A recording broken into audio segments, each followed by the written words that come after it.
same level of equipment and backup suddenly rise to the top of the pile. And just one guy there on our screen on bike 22, he's at the back of that pack, the Irishman, Darby. We've seen him at previous rounds of the championship. He does a rain dance. If the track's wet, he really relishes it, but he's got his work cut out here because all these guys ahead of him, plenty of experience, and Aaron Gobert leading the way, probably the most experienced of all the riders in the field. There's Darby round the outside of Nick Waters and Brody Waters, so, well, nearly around the outside of Brody Waters. Got to be a brave man to do that. He's flying through this field. The black helmet, he's the man in black really here, isn't he? Through the mist and the spray, down around the outside. Always interesting to have a look as we see the Kirk of Urban replay. In wet weather racing, whether it's bikes or cars, the grip isn't in the places where you normally think it would be. Just looking on our slow-mo replay there, you can see the wet weather tyre pumping the water out of the way.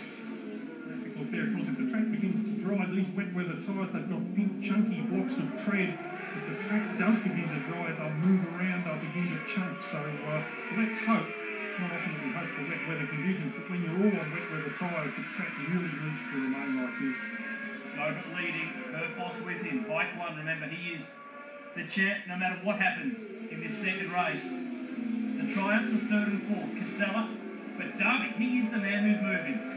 You're going to go around the outside in the wet at turn 6 and then do it again at 7. It looks like he's able to do that. Remember, the guy he's racing with is currently second in the championship, but there's Darby, man on a mission.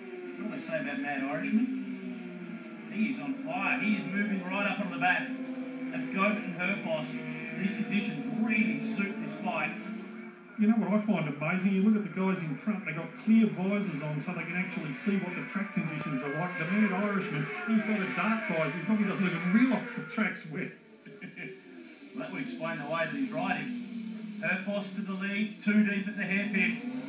Gobert's back up the inside. And Darby's with them too. He's through the second. They're not messing around in these slippery conditions, and huge commitment there through this right hander. We talk about it being one of the fastest corners in Australian racing.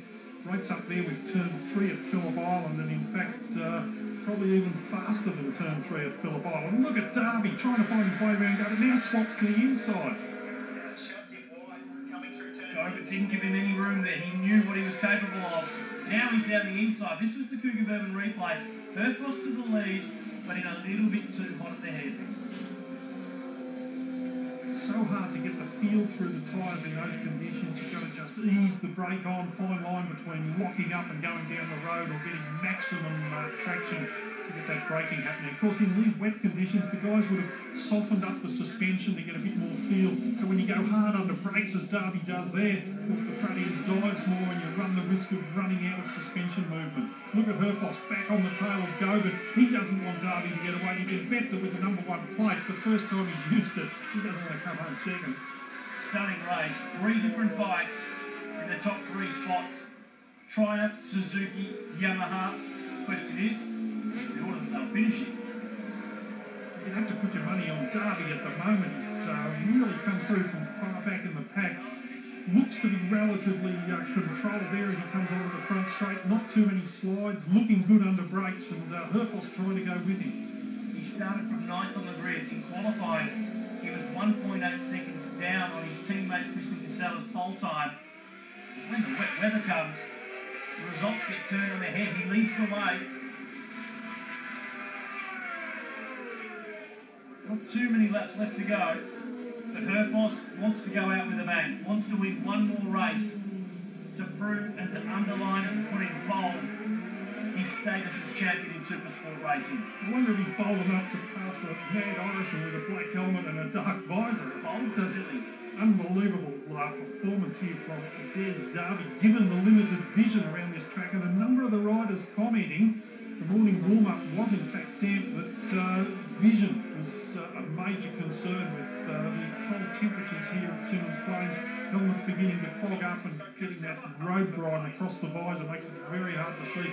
Herfoss certainly hasn't given up the battle to finish first with that number 1 plate. Back to the lead. Casella to third. Gobert's back to fourth. Nevertheless, really great ride from Gobert. He's stuck with these guys whether it's been dry, whether it's been damp, whether it's been wet. This one again is a 16-lap race, so slightly longer than the 14 laps of race 1. Replay again of Herfoss taking the lead. Just shows you how good these wet weather tyres are. Softer compound, big chunky tread. They actually cut through the water, so the grip level really high while the tyre remains cool. And Herfoss and Darby open the gap now. Last lap board for Troy Herfoss. Reasonable gap there over Darby. You'd think he'd have it pretty much in the bag from there. It is a pretty handy margin. But Darby from 9th on the grid has given them all a bit of a shock. It's been a bit of a surprise packet. It's all about a good run off the hairpin. He might still stand a chance, but he might need a mistake from the Suzuki. He raced Super Stock in 2009, and Des Darby, a good runner in the wet then, and a good runner here. And Herfoss, a little tentative under brakes there, and Darby pulled it in, but you can see probably in a bit hot, and Herfoss got the drive out of the corner. And Darby, 4 or 5 bike lengths back there. Don't think he can do it from that far back. Long way back, turn 6 awaits. After that, there's one more corner. And the race will be done and won. Herfoss is on his way home. Darby is looking to find some grip. Now he sneaks up the inside. That was tight. Now he loses the front. All the opportunity is gone. And Herfoss is home for race 2. So the Aussie champ takes victory in the second race. Casella home in second. And Darby, I think, probably pulled out of that. Looked like he was going to make the move on Herfoss and probably thought, I'm going to clip the Suzuki. And it was backing off and pulling out of that move that sent him down, unloaded the front end, into the mud pit. And sad way to end after what was a heroic ride. Just got down the inside, then thought, oh, hang on a second. And it was that little hesitation that just cost him. Stays with the bike, will remount to get to the finish line.